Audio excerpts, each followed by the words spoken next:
We will now learn about the swatch palette. The swatch palette is very powerful. I covered a lot in Illustrator 1. Here we're going to go through a lot of pattern creation and creating color groups and things of that nature.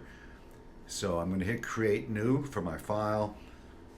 Be a simple file, 11 by 8.5. I'm using 5 artboards, CMYK color for printing, or RGB color. Maybe I'm just going to be on the web so that I can use effects and stuff. And I will just hit create. And I have my usual palettes up, layers, swatches, stroke, brushes, color. My pen tools are out. My rotate and reflect tools are up. Those are very important. And my objects, if I hit command apostrophe, which is right next to the return sign, there's my grid on and off. That's very important with patterns. I will hit command plus to magnify my screen so I can see what I'm doing. Command K for preferences, even though the preferences is also in the top part of the menu, right there, at the top part of the menu. Guides and grid.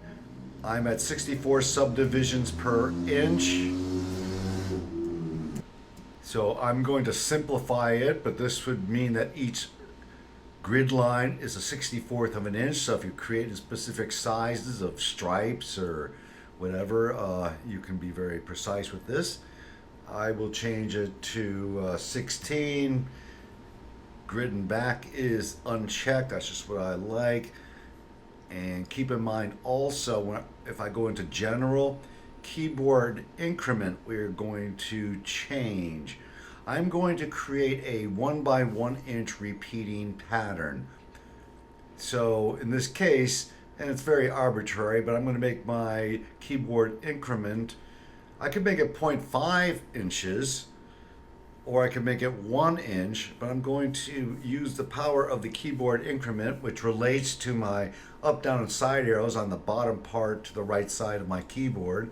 For right now, I'll keep it at 1 inch, but again, you can type in 0.25 inches, 0.5 inch, right? Notice not 1 1/4 inch slash quarter, whatever. Don't do that anymore. Type in the number 0.25 is 1/4 of an inch, 0.5 is 1/2 inch. So I'm going to set my keyboard increment to that, and then once I'm done, I will end up resetting it at some point to 0.00139, the default amount. But anyway, since I'm in preferences, that's what I'm going to go to. So for patterns, guides and grid, and general, very important, I click OK. Command apostrophe for my grid on and off. Keep that in mind. I'll keep it off for the moment. Here's my swatch palette. And what I'm going to do is create some Pantone chips. I click in the upper corner of my menu. I will click open swatch library. I covered this all in Illustrator 1. That's why I'm working fairly quick at this. I don't know, many people might not have taken my Illustrator 1, but hopefully this was covered wherever. But color books. All right, frequently you'll go into Pantone solid coated, which means I'm going to work with bright colors because it's like the paper is like I'm going to print on coated paper. If you're on the internet, this isn't really going to matter. Uncoated for more organic colors, pastels and stuff like that. But I'll just click on solid coated, and as I click on my Pantones, I will be adding Pantone chips into my swatch palette. If I click on a Pantone color, hold down Shift, I could actually drag a whole amount in. All right, so maybe I'm clicking on 40 colors or whatever, but I just click on a bunch of colors, hold your mouse over the Pantone colors, and it gives you the color number.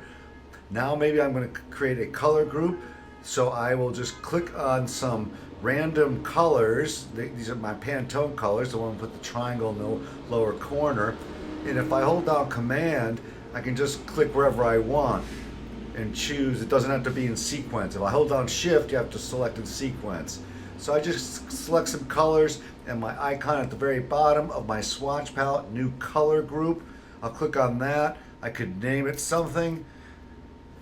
I just random clicked on whatever to create these letters. One day I'll probably randomly click on create letters that where it's a word I don't want. But anyway, I will just click OK. You can see into my swatch palette, here's my color group. So that's really important, especially when you're dealing with clients. So there is that. I will drag my Pantone salad coated into my swatch palette, my main palette. Now I have both together, even though when I save my work, most likely the Pantone salad coated will disappear. You never know in whatever version they update this with. Okay, so that's the main thing with the swatch palette, but we're going to concentrate on creating patterns. I will hit Command apostrophe for my grid. I will hit Command plus. I will hit Command R for rulers. Command R for rulers, right? So you see rulers at the very top. Again, I'm in inches. If you were in pixels, you'd see pixels. Also in rulers, if you right click, I could switch inches into pixels if I wanted to, so maybe I'm converting it. Or maybe from inches into millimeters. Maybe I'm going to deal with jewelry, but I'll draw it in inches first and then convert it over, or whatever you want to do. So that's very easy to do. All right, you want to go into View, have Snap to Grid on, all right, because I want to snap to these grid lines in this case. Because I want it to be very precise, I'm going to create a pattern that is a 1 inch by 1 inch pattern. All right, so it's going to be in one of these dark blue boxes, and I have Snap to Grid on. And in this case, I will create a simple pattern where I will just click and drag with my rectangle tool.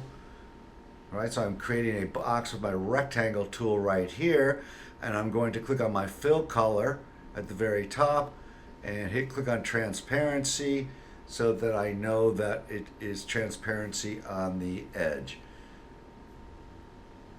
Okay, I will click kind of away from this box and create another stripe. I'm going vertically, of course.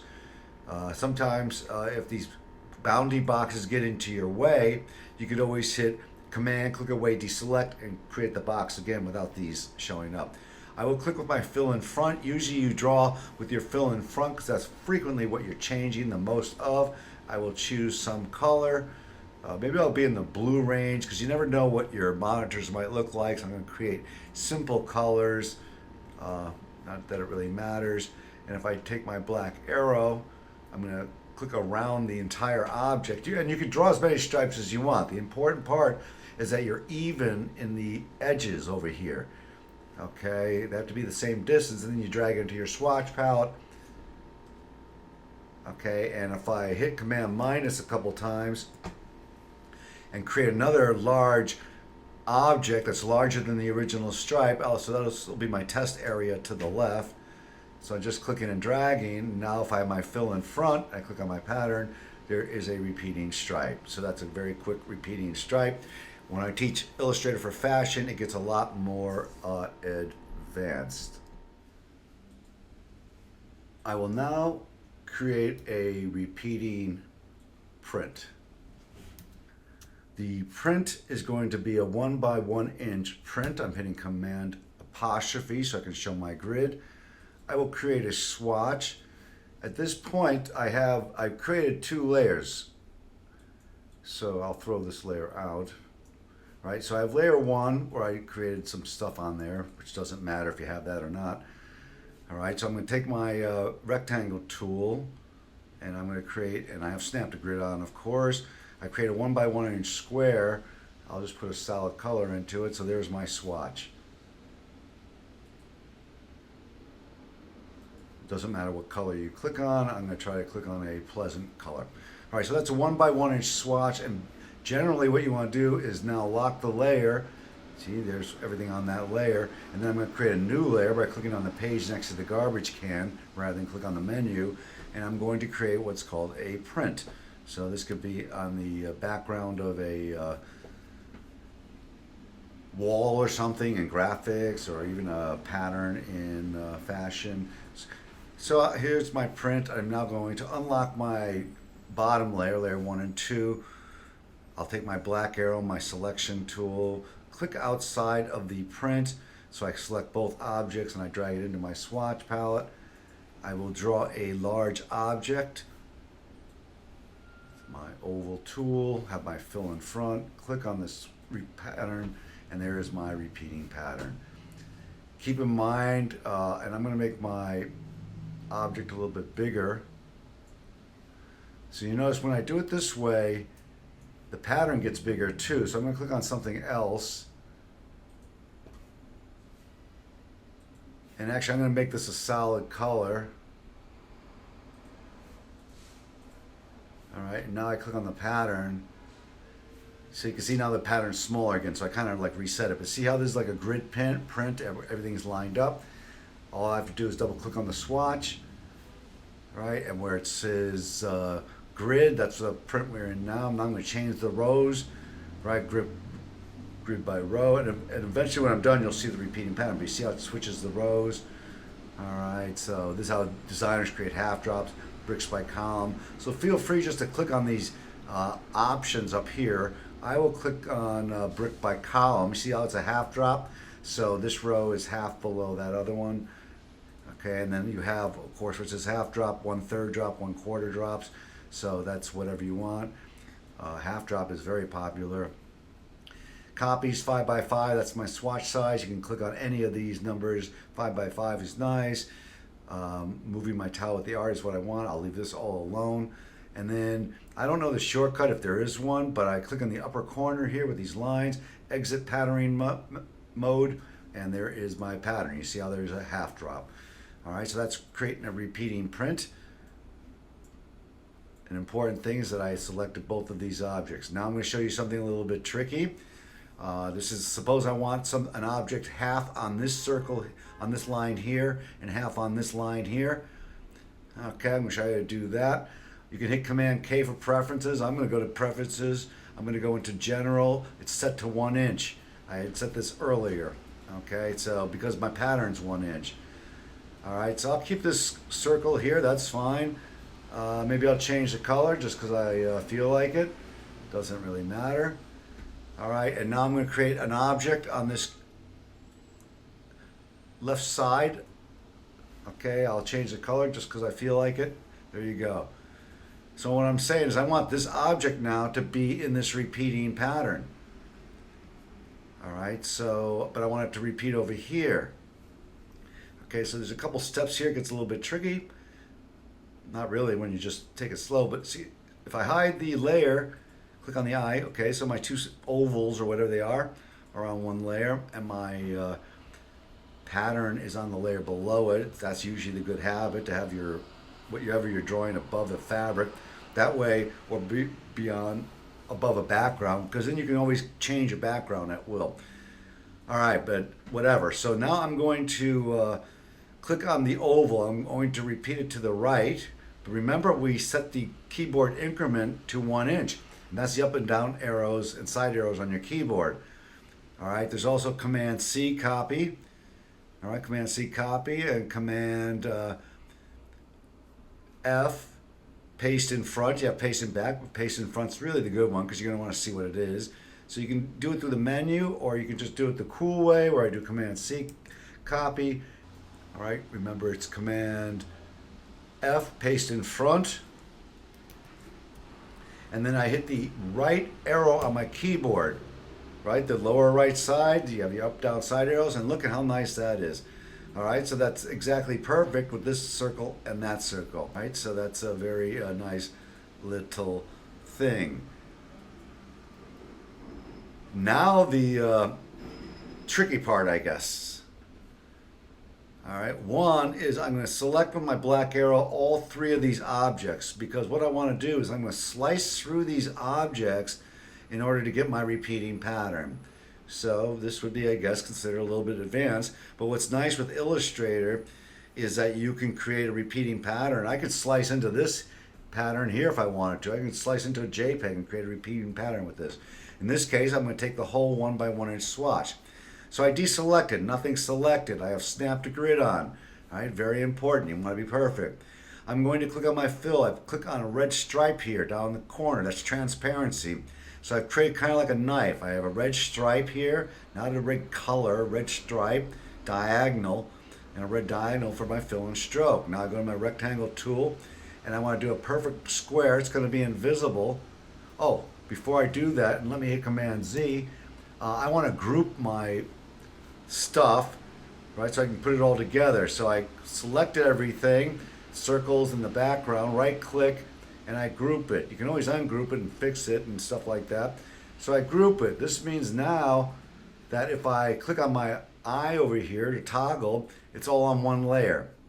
That's the important part for what I'm going to do. All right, so I have my, what I call a knife setup, right? Transparency for my fill and stroke, this red line. Go to my box tool, I create an invisible box. All right, that's exactly 1 inch by 1 inch. All right, so you can see by the bounding boxes how it's flowing. And again, notice how that's full here inside the bronze or whatever color pattern. All right, and here it's smaller here, so you can see how it's going to line up beautifully. Edit or object, arrange, send to back. So object, arrange, send to back. Right, I could mess around with the layers, the sub layers if I want. You know, actually, because I'm really pulling this below this group here, but I say go the menu way. Normally I don't do that, but object, arrange, send to back. Send backward goes one step. You're better off doing send to back. That means it goes all the way down. See, here's my paths. See, there's the invisible rectangle before it was above this. All right, and then you take your black arrow and click away. That's the important part because only the invisible box was selected. Now I happily take my black arrow and select a big selection area around all these boxes, drag it into my swatch palette. All right, I can see it went to my swatch palette. Now I go to my larger object, click on my new pattern in my swatch palette, and you can see how cool that is. Okay, it's a repeating 1 by 1 inch pattern with my circle coming out beautifully. So you could get very advanced as far as drawing whatever you want. You can go up and down with it. There also is, and I'll just work on it really quickly. Yeah, and right now these objects are grouped. So I'm just going to take my black arrow and move the square in that one swatch.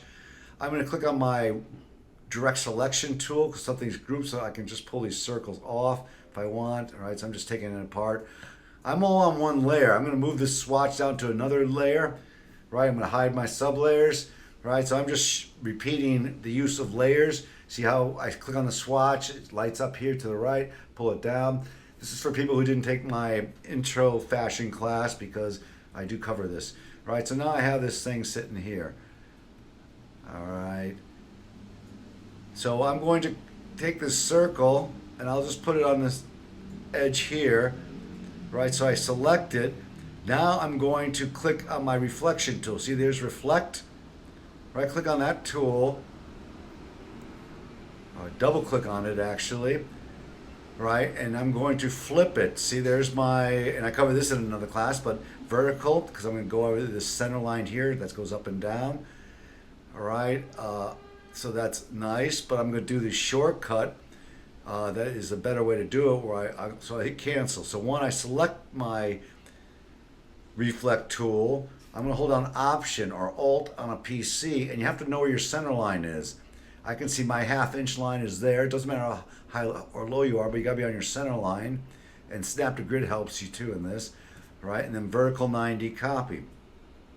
So I've done the same thing that I did with the other object here, a half and half, but then I would have to do the invisible box around it. I would have to group these objects, but that's the reflect tool, which is also good to use in creating patterns. So that's plaid, stripes, prints, repeating patterns, and that's just in my fabrication class. I teach it privately, but Illustrator fabrication, I get into really creating elaborate fabrics in Illustrator and in Photoshop. So that is using the swatch palette. Make sure you're good with creating your new color groups. That's what's very important. Keep in mind you could, if you wanted to, you could click like on this red swatch, hold down Shift to select all my swatches. All right, then click on my red swatch and drag it to my garbage can. I could start out clean. There's my black, there's my white, there's transparency. Okay, here's a color group. I can create color groups just clicking on this folder here. Of course, it's a little bit more difficult because I just got rid of my colors, so I would have to be, and again on the swatch palette, keep in mind I click to the left here on this icon. Now I have my Pantone's numbers, so a lot of designers and graphic artists work this way. All right, and also you want to be able to print out your Pantone colors if you're dealing with clients, so that you're looking at a physical piece of paper on glossy paper. I do have a class in printing out Pantones. All right, but again, my Pantones, open swatch library. Keep in mind you can save your swatch library as AI is fine, but if you save it as ASE, all right, AI is Adobe Illustrator. That means I can open it up in any Illustrator file. I can have 10 swatch palettes opened up in my any Illustrator file. You have open swatch library, other library. That's how you find your file. So open swatch library, find it. Okay, so that's doing that. And then of course, open swatch library, color books. All right, Pantone style coded or uncoded or whatever you want. So you can create a bunch of Pantone colors and then now create your color groups. So that is working with patterns and with the swatch palette. I hope you enjoyed the class. Thank you. Bye-bye.